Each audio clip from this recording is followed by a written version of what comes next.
Hello, ladies, gentlemen, everyone in between and beyond. My name is Taylor, and welcome to another Crab's Treasure, the brand new indie Souls-like game that just released today at the time of this recording. So, you've probably seen, the screenshots, heard Crab Souls, seen the Iron Pineapple video, or in some way know about this game.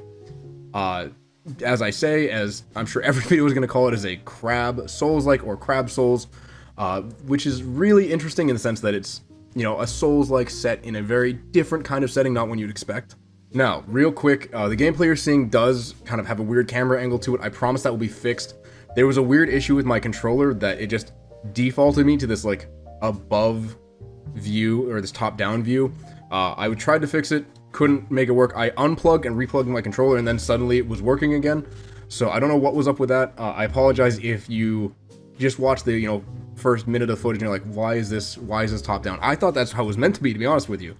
And then I was like, this doesn't make any sense for traversing the map anyway.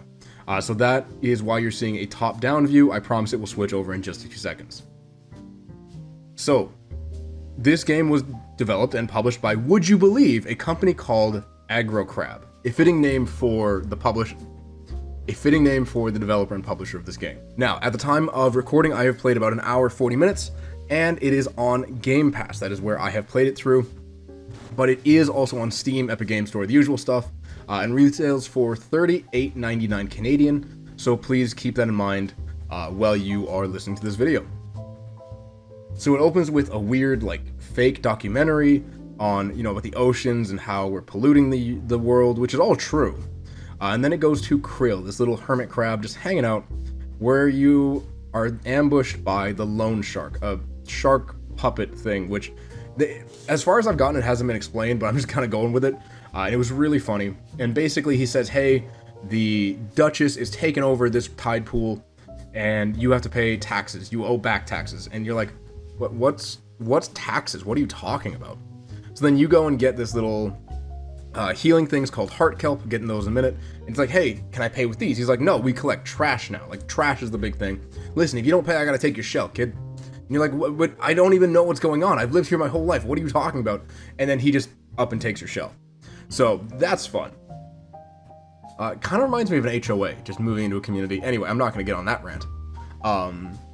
So then you follow the shark, learning how to run, jump, and eventually fight as you chase him down to try to get your shell back. You are then ambushed by a whole bunch of other crabs who are, working, just trying to make money to give to the queen. And they're like, you're worthless, you're useless, you're not working. And they try to kill you, so you gotta run away. I had some real difficulties here because of the camera angle. You'll see it on screen. But I promise you, once that camera angle was fixed, as in once my controller decided to work properly, the game was so much better. But yeah, I legit almost quit out at this point, because I was like, how would anyone get anything done with this camera angle? Anyway, it was a really funny intro and an interesting premise. Your home was stolen from you, but it's something that you can get back. You could physically just grab it back. It's not like you have to go through a whole bunch of legal battles. So you set off to see the Duchess and reclaim your shell. So you set off to see the Duchess, and when you get to the gates, they're like, listen, you can't, be with us, or you can't go into the castle if you're naked, you don't have a shell. So then they send you down, the guards send you down to a soda machine, dispense shells, or in this case, cans. So you press the button, you get a can, and then the guard captain, they're like, yeah, just go talk to the captain, he's super nice. The guard captain just starts yelling at you, kind of like Yobu Masataka from Sekiro, about how you're a lawbreaker, and he doesn't abide by lawbreakers. So then anyway, he charges you, you fight him in an epic boss fight, you eventually win, and he dies. And you're like, well, I'm just gonna say he fell and tripped on his sword, and go back with my nice shell. So you go back to the gate with your nice new shell, which is a can, and the guard's like, oh, cool, where you got a nice shell, you looking good, kid. Where's the captain? I don't know, I didn't see him. Oh, that's weird. Anyway, go on in. So you go in, you meet with the queen. The queen's like, hey, I want something shiny to help, pizzazz, give my castle some panache. And she complained about sending a previous group to the caves just west of her castle to find this thing, and they never came back. So she's like, listen, you get me my shiny thing, I'll give you your house back. Deal? You're just like, sure, whatever, I'm an innocent kid, let's do it. You go to the caves, you fight through some people, you do some platforming, and then you fight the captain of that expedition who was corrupted by something. You're not quite sure what. You get the pearl, and this is where you meet the moon snail. Now, I'm going to hold off on the moon snail until we get to gameplay, but I have a funny feeling that snail is going to be pretty important moving forward. So, you get the pearl, you go talk to the queen. The queen has been corrupted and is losing her mind because the castle's in absolute shambles because she told him to tear it down. And then you fight the queen, you beat the queen, and the loan shark's still there. He's like, hey, you defeated the Duchess. That's cool. I'm gonna go sell your shell at a pawn shop. And you're like, dude, come on, man. Your boss is dead. Why can't you let me have my home back? He's like, nah. So yeah, he's just the scum of the earth. You then embark on a journey to the big city to try and get your shell before it's pawned off. Or I'm assuming by the time you get there, it has been and you have to earn it back. So that was as far as I got, starting my journey to the city.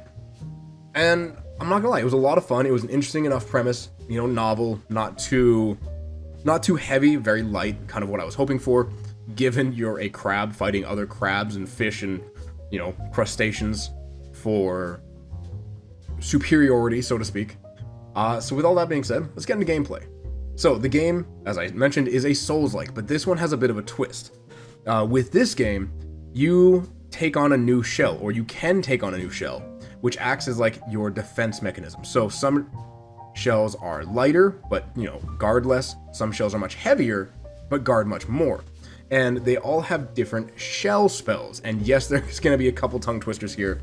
Bear with me. Those are special abilities specific to each type of shell. So whether that's a bottle cap, a coconut, tin can, a shot glass. By the way, there are 69 shells in the game that you can collect, or 69 types of shells rather. Each one is going to have a different shell spell for you to use and will really change how you operate in combat. You can swap between the shells at any time, provided you can find them in the world. I am not at a point yet where I can just, have more than one shell or swap them or choose what shell I want. And I don't know if that's going to be the case, but I have a funny feeling that as you go through the game, you'll find more shells in the world and just, more abilities. Anyway, you're basically expected to use a fork as kind of like a sword melee weapon. Very, fast, kind of light damage, so one-handed sword style. But you're also allowed to use Unami instead of Umami for your magic abilities, which is basically your shell spell, as well as a couple other things. So, yeah, you have your basic stats of, health, resistance, which will let you put on different modifiers. We'll get there. Your attack stat, your magic stat, and that's about it. Because your defense stat is dictated by the shells and the little things you can attach to your shell. So, let's get into that. Your shell can support 3, I can't remember what it was called.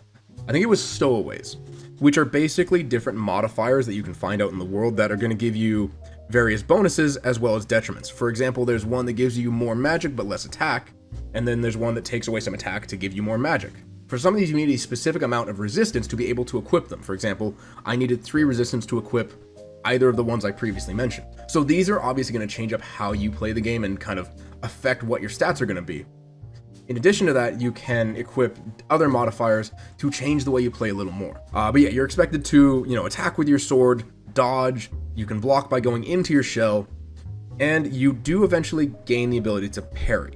Now, one thing I should mention here is that your shell has its own health bar, meaning that when you take regular damage without blocking, you take a bit of damage and your shell takes a bit of damage.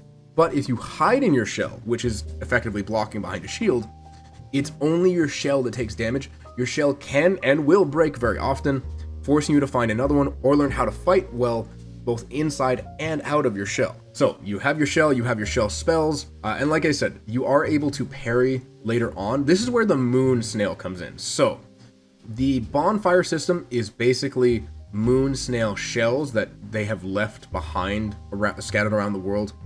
And you shortly meet the moon snail, as I mentioned, who lets you level up your magic and other skills.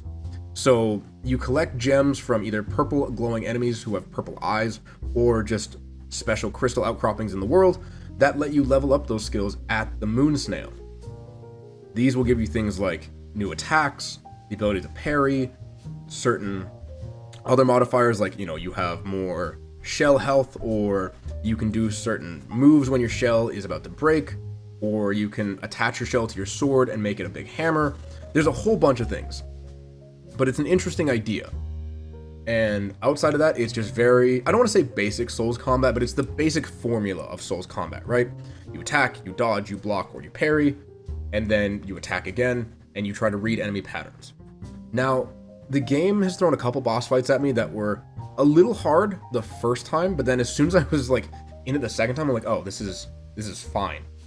This is free with shell spells, especially.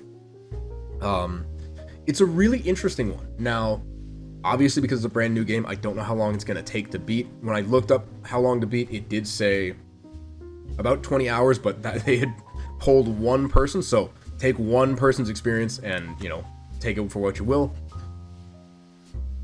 I honestly think this game is absolutely worth the $40 that they're asking. You know, it's a smaller price, it's a smaller game, but I think it's gonna be a really fun one. Like, it's one that, yes, uses the common or like well-known Souls-like formula, but it uses it really well, uses it effectively, and it puts it in a novel way. Like, gives it to you in a way that you weren't expecting necessarily. I mean, I was not expecting to be a hermit crab fighting other sea animals. That was not on my agenda today until I was like, oh yeah, this is coming out this morning. Downloaded on Game Pass. By the way, 100% shill for Game Pass. And then decided, hey, I'm gonna do this. One more thing. With major bosses like the Duchess, you gain special attacks that you can do with right trigger. So like with the Duchess, she gives like this big sweeping attack. But she was the only boss that gave me a brand new ability. The others had given me crystal energy to level my magic, but she was the only one to give me an ability, and it looks like there will be other bosses who also give you abilities. When you die, and trust me, you will die, you do lose all of your microplastics, which act as not only the money, but the experience in this game. It's very much Souls-like. You buy your levels with the currency, and you lose it all when you die, but you can go and get it back, provided you don't die on the way there. So unlike some games that came out recently in early access that will not be named, you do not have to pay for repairs or upgrades, you just do your traditional death run. Now what's interesting here is the map actually shows you during the loading screen where you died in relation to the nearest bonfire, or in this case, moon snail shell. Sorry, that's really long to say. So it's interesting because you can see exactly where you have to go to get back to your souls, or say where a boss was. After you've defeated them, they're black and white on that area of the map, and you can see exactly where you've been and what you did in those areas, which was interesting. I do think I enjoyed this game enough to play more of it, and there very well may be a video when I beat the game, or who knows, maybe it'll pop up in Soul Searching one day. You'll just have to wait and see. So with all that being said, thank you, ladies, gentlemen, everyone in between and beyond, so much for sitting here listening to me do a quick little rant. Let me know what you think about the game. Have you tried it out? Are you going to try it out? Are you sick of seeing the word crab souls everywhere? Please let me know all your thoughts, questions, anything like that in the description down below, and I'll see you in the next one. Bye-bye!